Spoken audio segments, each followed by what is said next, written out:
Yeah, in the 1800s, they probably weren't thinking about stuff like that. They didn't have data on it. But by the time the companies really got up and running, and the smelter in Tacoma was owned by a company called ASARCO, which was the American Smelting and Refining Company, owned by the Guggenheim family. Oh, boy. But they've done so much for art.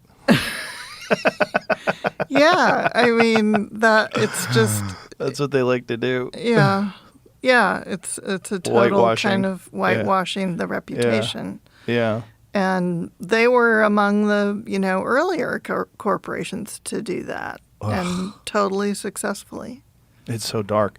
My friend Peter Berg explained to me the origins of the Nobel Prize. Did you know the origins of the Nobel Prize?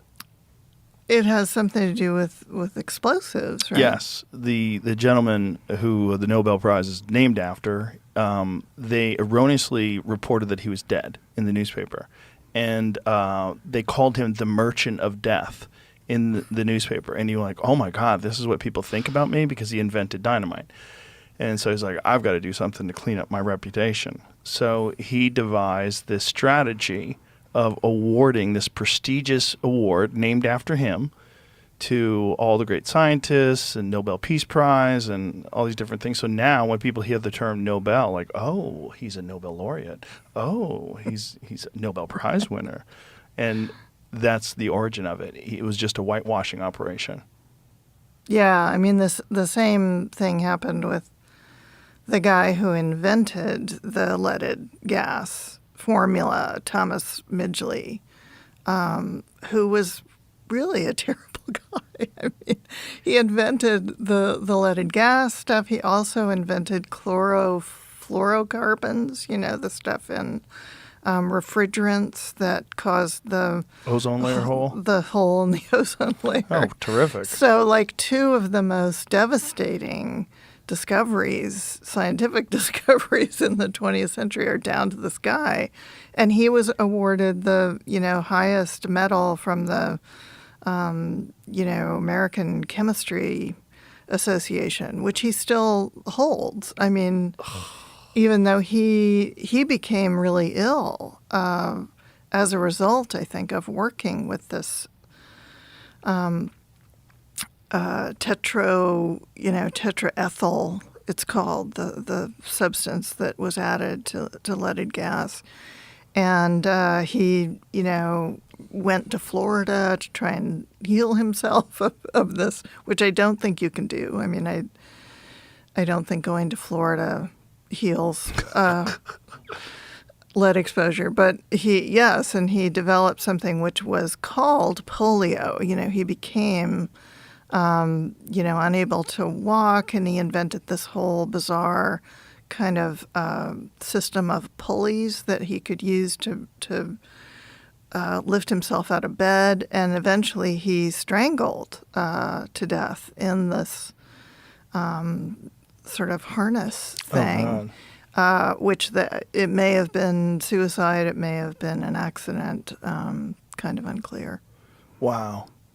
So when you first started investigating this, was your interest in serial killers? You always had an interest in serial killers, which is always weird to me how many women are interested in serial killers. Like all of the top true crime podcasts, if you look at their demographics, it's a large chunk of it is women. And I know the women in my house love to watch those true crime shows. And those serial killer, which it disturbs the shit out of me. Like my family was watching something on The Night Stalker on Richard Ramirez. And I can't watch this. I can't watch. I get sick. And I can't watch it. They're fascinated. Why is that? Why do you think women are so interested? I'm not lumping you in with all women, but there is a weird thing with women in true crime podcasts. Yeah, I think that has to do with the fact that women deal with fear, fear of, and it may be very, nebulous. It may be kind of unclear what, but a lot of women have just had the experience of being afraid walking alone at night or walking through a parking lot or, or they've had direct experience of, some kind of male violence or aggression, at home, domestic violence. So I think there's a whole gamut of experiences that women have had to one extent or another that feed into that. And for me, it was growing up, just a couple of miles from the places where Ted Bundy began abducting women in the summer of, the winter and summer of 1974. And everybody knew there was somebody out there. This is at a time when the term serial killer wasn't even really in use yet. People didn't really understand the phenomenon. It was still kind of an unusual thing, and this was happening. Women were disappearing from dorm rooms or their rooms at University of Washington. They were disappearing off the street, and then they weren't seen again for weeks, for months. In the July of 1974, I was 13, and on a really hot, Sunday afternoon in 1974, 2 women disappeared from a crowded beach at Lake Sammamish, which was about, 10 minutes from my house. And so having had that experience of being around at that time, it was incredibly, it was both really disturbing, but also I just really wanted to understand what was happening. So did you plan on writing a book about serial killers, or was this understanding of the lead and the arsenic what led you down to write this book? Yeah, I never really wanted to write a book that was just about serial killers. I mean, I think that's been done, Right. and lots of people have done that and done a good job, I mean, Anne Rule, the woman who wrote the first book about Ted Bundy, who knew Ted Bundy. Oh, she knew him. Yes, she worked with him at a rape crisis clinic Oh, my in God. Seattle. Yeah. He worked at a rape crisis clinic. Wow. He was very interested in doing research on rape. Wow. Because, of course, he was something of an expert. So, yeah, that was why that book was such a phenomenon, because she knew him before anybody had identified, anything in him. She liked him. She was friends with him. Wow. She gave him, a ride to the Christmas party. Oh, my God. Yeah. Was this while he was killing or before he started? Well, Is it the known? thing that we don't really know about Ted Bundy is when he started killing. He would never answer that question.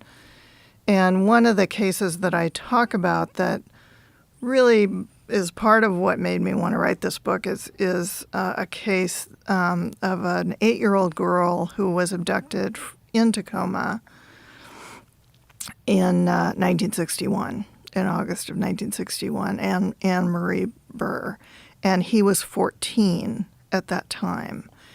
And he is now one of the principal suspects, I think, behind her abduction. Oh, wow. So that may have been his first 14. murder. Wow. Yeah. Was there like a history of him torturing animals or anything along those lines? No, but one of the things that I think the FBI was discovering when they started doing all this, investigation of the pasts, the childhood of serial killers, was that this starts really young, that the fantasies and the obsessions with, some of them famously do torture or kill the Right. family pets and Yeah. so forth. With Ted, that wasn't the case. I think with him, one of the things you see is that he never knew who his father was. He was born illegitimate at a foundling home. in Vermont, and his mother left him there for a couple of months before she went back and kind of retrieved him. And that's a common factor with a lot of these guys. They don't know their dad. They don't know who he is, maybe. Or they have a very bad relationship with the parents. There's maybe abuse, physical abuse, sexual abuse. We don't know that about Ted Bundy in terms of the abuse factor, but he remains, I think, really puzzling to people for that reason, because you don't see some of the usual signs with him. And because he refused to answer questions? Well, he talked a lot about, various people were able to interview him. The detective in King County in Seattle, who was in charge of the investigation, he was actually quite young when he took this on. I think it was his first major case as a detective. He eventually was able to interview Ted Bundy in prison when he was on death row. Bundy, for a variety of reasons, wouldn't talk about anything that he did except hypothetically in the third person, because he was still trying to work the legal system, and so he didn't want to admit to what he'd done. How did he talk about it hypothetically in the third person? I mean, it was sort of like O.J. Simpson or something. He would say, well, if somebody was going to do this, here's what he probably would have done.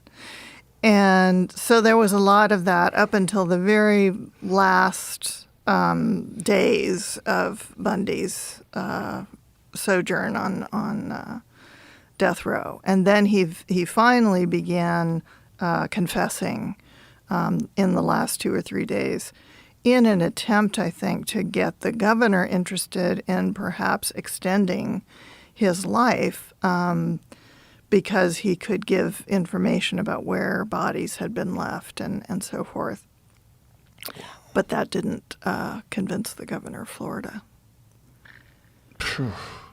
So when you saw this real estate and you found out that it needed to have arsenic removed from it, this began this sort of journey that you went on to try to connect this area with serial killers and toxins. And what did you find? Like, is there a disproportionate number of serial killers that come from that particular area?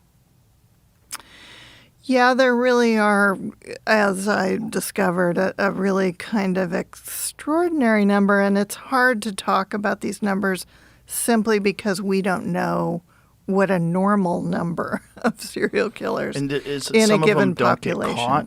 So are there like undiscovered serial killers that are in that area, or maybe deaths that are attributed to unknown people? There are several cases that have never been resolved. There's something called the dismemberment murders that, dismemberment murders? Yeah, up in the Northwest, where, various feet and things were found washing up on shore, and nobody could figure out who they belonged to. Oh, I remember that. That was fairly recently, right? Am I thinking of the same thing? It may be another thing that you're thinking of, but I think this dates there's another back. thing. It was like shoes that had a human foot in it. And they could have just been, bodies of people who drowned, because that's, I think, what happens in some cases. So I think that's a sort of question mark. There are a couple of others. There's one in Idaho that they've never solved. So there are those cases, but even aside from those, I mean, I spent a lot of time looking at the year 1974 because it seemed really active in terms of what was happening with serial killers around the country and in the Northwest. And it was famously the year when Bundy really kind of broke free of any restraints he might have once had and began abducting women basically kind of like once a month during that year. And in 1974, I found at least 6 active serial killers in Seattle or along the I-5 corridor who were all kind of working at the same time. Wow. And that seems like a lot to me. And just looking at Tacoma, the rate of violent crime really skyrocketed in 1974. And in the mid-'70s, it's just started going up and up and up. And you see this, unfortunately, across the country. The rate of violent crime in the 70s and 80s rose to heights that had not been seen before in this country. Are there other factors? So there's leaded gasoline, which is a major factor.